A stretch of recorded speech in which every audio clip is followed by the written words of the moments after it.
Yo, stats. We're going to talk section 10.1 here, which is the end of this unit.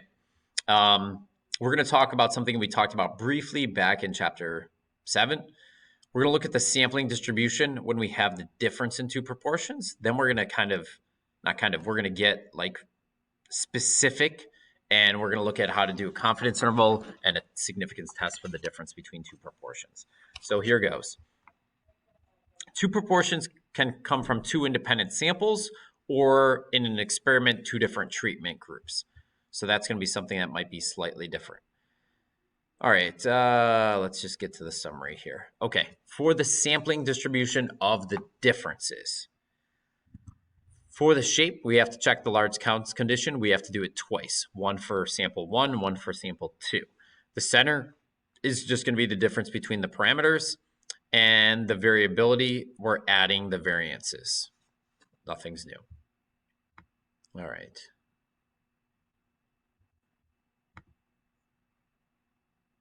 Okay.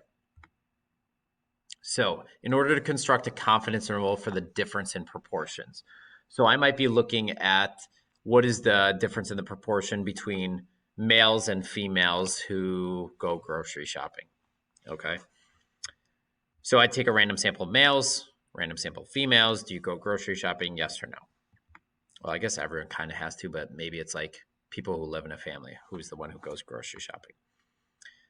Give me some grace here. I'm just making this up. All right, conditions.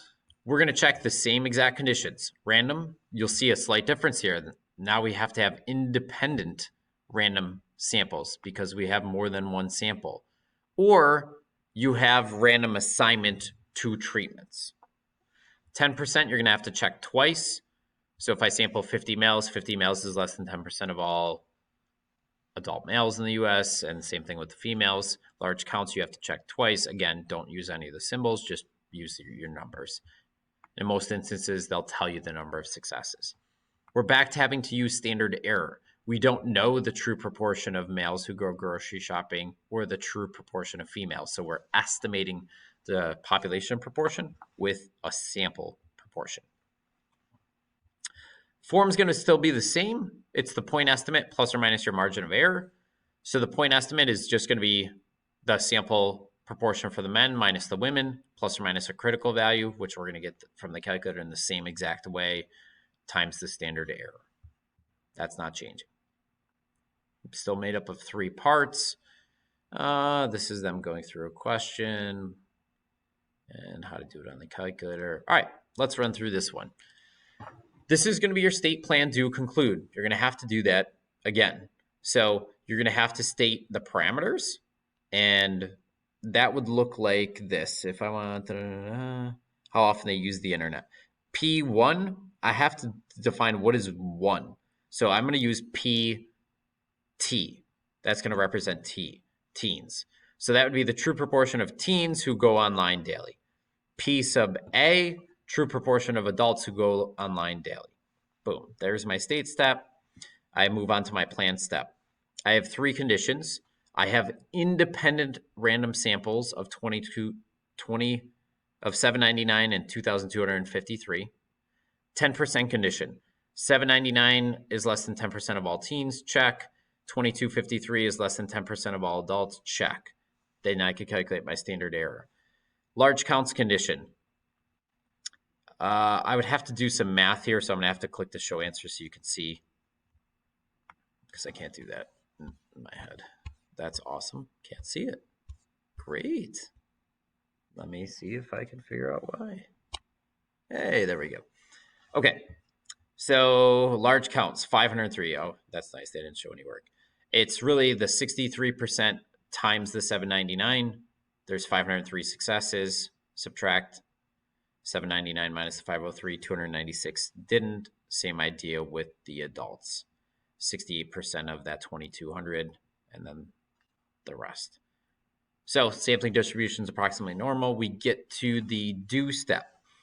For teens, I could do either direction. Teens minus adults, adults minus teens. It doesn't matter. I'll talk about how that's going to change up your answer a little bit.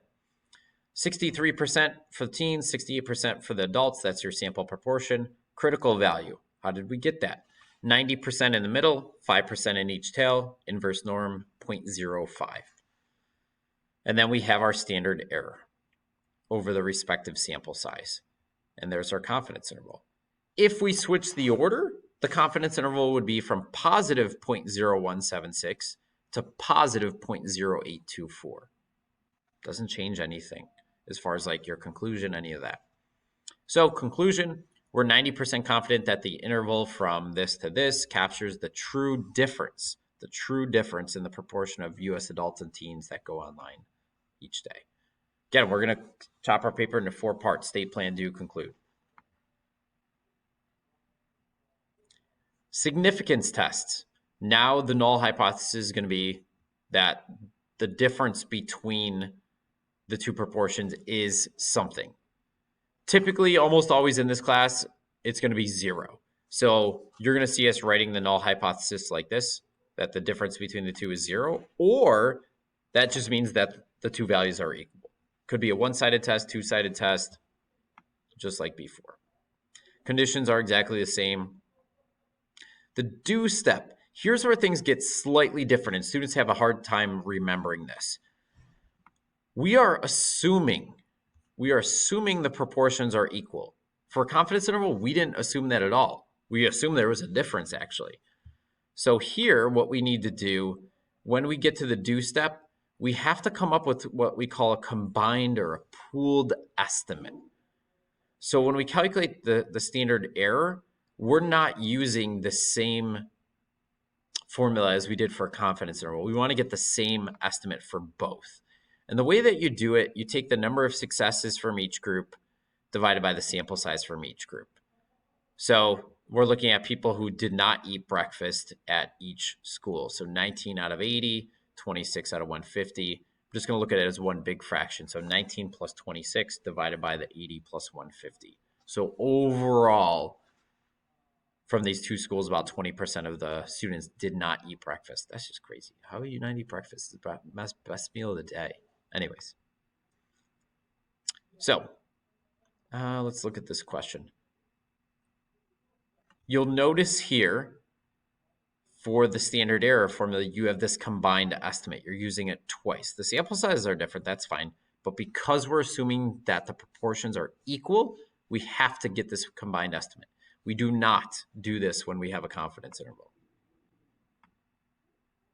All right. How to do it on the calculator, blah, blah, blah. All right. Inference for experiments. We haven't dealt with that yet because we've been dealing with one sample. Now that we have 2 samples, what's going to change is your data could come from an experiment. Some people who took a drug, some people who took a placebo, what proportion in this case ended up with having a heart attack or not. So the state isn't going to change. The plan step will change. The random condition, we're not looking for random samples. Now we're looking for a random assignment. And you just need to say something in context like the subjects were randomly assigned to the drug or the placebo. Boom. Done. And remember, we checked the 10% condition because we're sampling without replacement. Well, if I'm not doing a random sample, I don't need to check the 10% condition.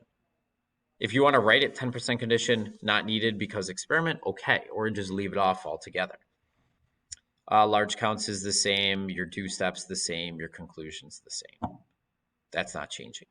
Notice your conclusion is going to look just the same as far as structure goes as it was for one proportion test. Because the p-value is less than the significance level, we reject the null, we have convincing evidence that, and you're just putting the alternative into context. Here it was that the one group was less than the other, the proportion that had a heart attack. That gets into some details. Okay. Anytime they're asking you, does it provide convincing evidence?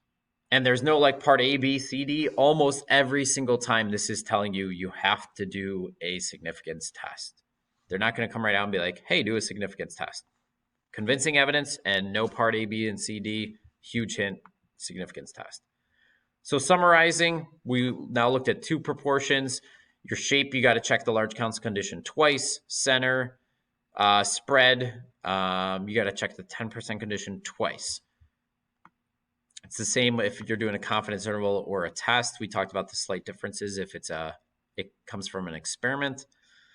And then the main difference here for a confidence interval, we have separate values that we're using in terms of the standard error. For the test, we're assuming the proportions are equal, so we're coming up with a combined value, and it tells you how to do it here.